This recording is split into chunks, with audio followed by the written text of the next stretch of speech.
दोस्तों, मेरा नाम है सुरेश कुमार और आपका स्वागत है साहू जी ज्ञान चैनल में।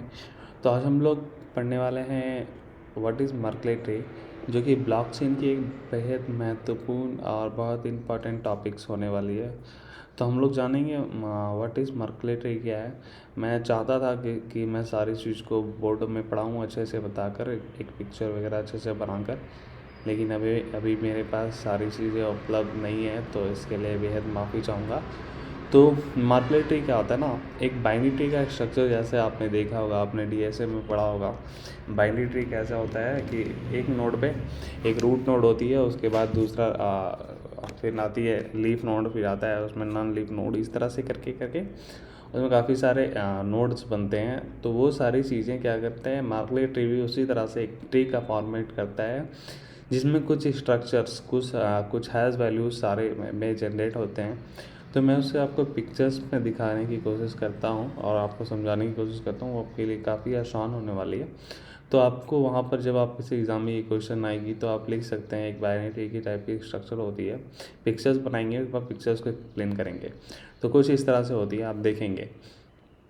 पहले मान लो कि यहाँ पर देखो ऊपर से, ये मर्कले ट्री की रूट नोट है। ओके, 1 2 3 4 हैज़ वैल्यू यहाँ पर है। इस हैज़ वैल्यू पे ज़्यादा ध्यान मत देना अभी के लिए, मैं पहले बता रहा हूँ।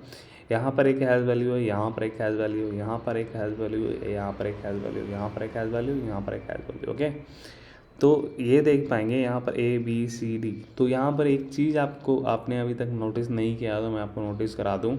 तो देख पाएंगे इस ट्री को बेहद ज़रूरी है आपको याद रखना, क्योंकि इस ट्री के ही मुकाबले आपको नंबर मिलेगा। 5 मार्क्स की मान लो क्वेश्चन आएगी तो 3 मार्क्स नंबर आपको आराम से सिर्फ ट्री पे, ये इस पिक्चर पे ही, फिगर पे ही मिल जाएगा। तो ये क्या होती है ना, कि जो लास्ट नोड आप देखो। ओके, तो ये जो है यहाँ पर एक किसी ने ट्रांजेक्शन कराए, सेकंड बी किसी ने ट्रांजेक्शन कराए, सी किसी ने ट्रांजेक्शन कराए, डी किसी ने ट्रांजेक्शन कराए। यहाँ पर नोट्स की नंबर दी गई। ओके, तो क्या होती है ना कि यहाँ पर देखो, ये हैज़ वैल्यू यहाँ पर, फिर 2 हैज़ वैल्यू यहाँ पर गया, ठीक है, 3 4 1 2 1 2। ओके, और रूट नोड में ये सारी की सारी डाटा स्टोर है। Okay, root node. तो मर्कले ट्री क्या प्रोवाइड कर रहे हैं ब्लॉकचेन टेक्नोलॉजी में, क्या क्या प्रोवाइड करता है। तो मतलब कि जब हमें सर्च करना होता है किसी भी ट्रांजेक्शन को, किसी भी नोट्स को, किसी भी ब्लॉक्स को ट्रांजेक्शन करना होता है, या फिर हमें उसे फाइंड करना होता है, तो हमें पूरी की पूरी ट्री फाइंड नहीं करनी होती। यहाँ पर हम सिर्फ ब्लॉकचेन को ही, जो हमारी फर्स्ट रूट नोड है, वहीं पर जब देखेंगे तो एक एफिशिएंट वे में हमें जो ब्लॉक चाहिए वो यहाँ पर ही, एक ही फर्स्ट रूट नोड में ही सारे हमें ये मिल जाएंगे, हमें सारे डाटा मिल जाएंगे। तो ये मर्कले ट्री का एक बहुत अच्छा एडवांटेज है कि हमें सारे रूट्स को नहीं खोजना पड़ता है, हमें कुछ ही नोट्स में, कुछ रूट्स में ही हमें सारी डाटा प्रोवाइड मिल जाती है। जहाँ पर हैज़ वैल्यू वगैरह होती है, सारी चीज़ें मिल जाती है। और हर एक रूट नोड में दूसरे रूट नोड की, हर एक नोड में दूसरे नोड की हैज़ वैल्यू ज़रूर से होती है। जैसे कि मैंने आपको पहले बताया, ब्लॉकचेन का ये नियम ही है कि हर नोड एक दूसरे से, जब एक नोड अभी बनाए, एक दूसरा नोड फिर से बनाया नया नोड बनाए, तो क्या होगी कि जो नया नोड बनाए वो प्रीवियस नोड्स की हैज़ वैल्यू को ज़रूर रखेगी। ओके, तो इस तरह से यहाँ पर देख पाएंगे फिगर्स। आपको ये फिगर पे ज़्यादा ध्यान देने की ज़रूरत नहीं है, कॉम्प्लिकेटेड है, सेम है, लेकिन आपको ध्यान देने की ज़रूरत है इस फिगर पे। ये फिगर आपके लिए काफ़ी इंपॉर्टेंट होने वाली, इस फिगर को आप अच्छे से करेंगे। थोड़ा सा पढ़ लेते हैं। मर्कले इज नेम आफ्टर रेपल मर्कले। तो इसने बनाया था, रेपल मर्कले ने इसे बनाया था। हुआ पेटेंट इन 1979 में इसे पेटेंट कर गया था। Fundamentally it is a data structure tree. Okay, जैसा मैंने आपको बताया कि इट डाटा स्ट्रक्चर ट्री है, which every node level with the has of the blocks. जैसा मैंने बोला कि हर एक nodes has of the level है। और यहाँ पर देख पाएंगे non leaf node is level for cryptography has level of its child nodes. Okay, तो हर एक दूसरे की चाइल्ड नोड्स आपको देखने को मिले, जैसा कि आप देखते हैं हमेशा कि एक के बाद चाइल्ड नोड आपको मिल रही है। रूट नोड है, उसके बाद ये नोड है, फिर इसके बाद चाइल्ड नोड्स है, फिर चाइल्ड नोड्स है। तो हर एक के पास कुछ ना कुछ चाइल्ड है। रूट नोड की चाइल्ड नोड्स ये है, इसकी चाइल्ड नोड्स ये है। तो ये देखने में आपको समझ में आ रही होगी। And the leaf are the lowest node in the tree, okay. The leaf nodes है जो सबसे नीचे आएगी उसे नॉन लीफ नोड्स हम कहते हैं basically. Merkle tree is the tree of the hash value and the end result of the tree structure in which every intermediate nodes is a hash of its child nodes, okay। देख पाएंगे जैसे हर एक intermediate nodes के पास ये दोनों child nodes की hash value है, okay. The means leaf node tree has actually hashes of the original data. This means every leaf nodes has only a small portion of the data, okay। These data structure have two major purpose: efficiently verifying a large amount of data unchanged and finding exactly where any change may have awkward, okay. तो इसे हम लोग क्यों बनाए हैं, जैसे मैंने कहा था कि आराम से वेरीफाई हो जाए लार्ज अमाउंट ऑफ डाटा। हमें जैसे कि मैंने कहा ना, रूट नोड में ही सारी डाटा वेरीफाई हो जाएंगे, हमें उतना करने की ज़रूरत नहीं है। हर एक नोड में आप ये चीज़ देखेंगे, यहाँ पर ये चीज़ मैच कर रही है, ओके। और यहाँ पर मान लो कुछ चेंजेस होगी, यहाँ मान लो 1 2 3 4 है, यहाँ 1 2 है, अब मान लो यहाँ 1 1 देखने को मिल जाता है। इसका मतलब क्या हो रहा है, ये चीज़ इसको वेरीफाई नहीं कर रही है, इस नोड को ये वेरीफाई नहीं कर रही है।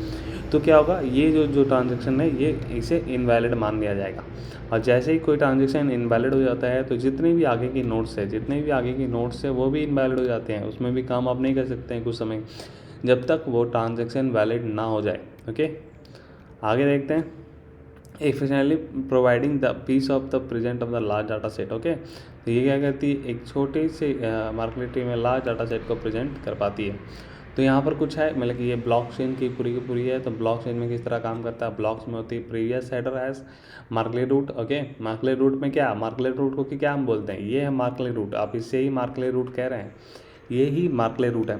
और ये है ब्लॉक फंक्शंस की हैज़, क्योंकि ये प्रीवियस हैज़ को रख रही है, दूसरे ये प्रीवियस हैज़ को रख रही है, यहाँ थर्ड हेडर दूसरे प्रीवियस हैज़ को रख रही है। तो ये सारी चीज़ें आती है मार्कलेट ट्री में। आप सारी चीज़ें बड़े आराम से बना कर लिख सकते हैं, कोई ज़रूरत नहीं कि याद करके कुछ लिखने की ज़रूरत है, सिर्फ आपको पिक्चर्स याद करने की ज़रूरत है। ये भी पिक्चर आप चाहेंगे तो बना सकते हैं, क्योंकि ये इसमें क्या हो रही है ना, एक ब्लॉकचेन की कंप्लीट दिखाया जा रहा है कि ब्लॉकचेन एक्चुअल में क्या है, ओके। और वहाँ पर दिखाया जा रहा है कि मार्कलेट ट्री क्या है। तो मार्कलेट ट्री क्या है, क्वेश्चन में अगर मार्कलेट ट्री पूछेगा तो आप आराम से मार्कलेट ट्री के बारे में बता सकते हैं। और अगर आपको ये भी पिक्चर याद करनी है तो आप ये भी बना सकते हैं, आपको कोई समस्या नहीं है। थोड़ा सा डिफ़िकल्ट हो जा रहा है, आगे बढ़ते हैं। तो सेम वही चीज़ है, यहाँ पर जो पिक्चर्स बनी हुई है ऐसे ही एक एक ब्लॉक्स में ट्रांसफ़र कर दिया गया है, ओके। यही चीज़ है। तो काफ़ी लोगों ने ये भी पिक्चर बनाए होंगे और बनाते भी हैं काफ़ी। तो लेकिन मेरे अनुसार जब मार्कलेट ट्री पूछा जा रहा है, Merkle tree in the blockchain read diagram अगर पूछेंगे, ब्लॉकचेन का अगर मार्कलेट ट्री के बाद आपको ब्लॉकचेन एंड यूसेज ब्लॉकचेन तो पूछेंगे तो आपको ये पिक्चर्स बनानी है। अगर नहीं पूछेंगे तो मार्कलेट ट्री के ही आप पिक्चर्स बनाएंगे, ओके। आगे बढ़ते हैं। Merkle tree have 3 benefit, is provide means to maintain the integrity and validity. तो जैसा कि आप हर एक दूसरे नोट्स में आप देख पाएंगे, यहाँ पर इंटीग्रिटी मेंटेन हो रही है इसी से, क्योंकि एक दूसरे से डाटा, ये डाटा यहाँ पर सेव है, फिर ये डाटा यहाँ पर सेव है, तो इससे क्या हो रही है, इंटीग्रिटी और वैलिडिटी मिल जा रही है हमें। It's help in the having the memory on the disc space of proof computational easy and fast. तो वहाँ पर जैसे क्या कि एक डिस्क स्पेस भी सेविंग होती है और प्रूफ और इजी और फास्ट हो जाती है हमारी computational power. There are proof and management require tiny amount of information to the transmit across the network, okay. जैसे कि मैंने पढ़ा है, तो यहाँ पर है कंपोनेंट्स ऑफ ब्लॉकचेन नेटवर्क, ये हमने पढ़ने जा रहे हैं नेक्स्ट वीडियो पे, ये भी काफ़ी इंपॉर्टेंट है। तो इस टॉपिक में क्या होगी जानते हैं कि ब्लॉकचेन की जब ब्लॉक बनती है, किसी ब्लॉक में क्या क्या डाटा रहती है, नोट्स लीजर, ये सारी चीज़ें क्या क्या रहती है, तो वो सारी चीज़ें हम लोग बड़े विस्तार से बात करेंगे। उम्मीद करते हैं कि आप ये मार्कलेट ट्री समझ गए होंगे। और कहीं भी कोई प्रॉब्लम है तो कमेंट में ज़रूर करें, फीडबैक ज़रूर देना ना भूलें। किसी प्रकार की कोई भी समस्या हो तो आप ज़रूर मुझे बता सकते हैं। जाते जाते चैनल को लाइक सब्सक्राइब ज़रूर करते हुए जाएँ, सपोर्ट्स की काफ़ी ज़रूरत है। Thank you.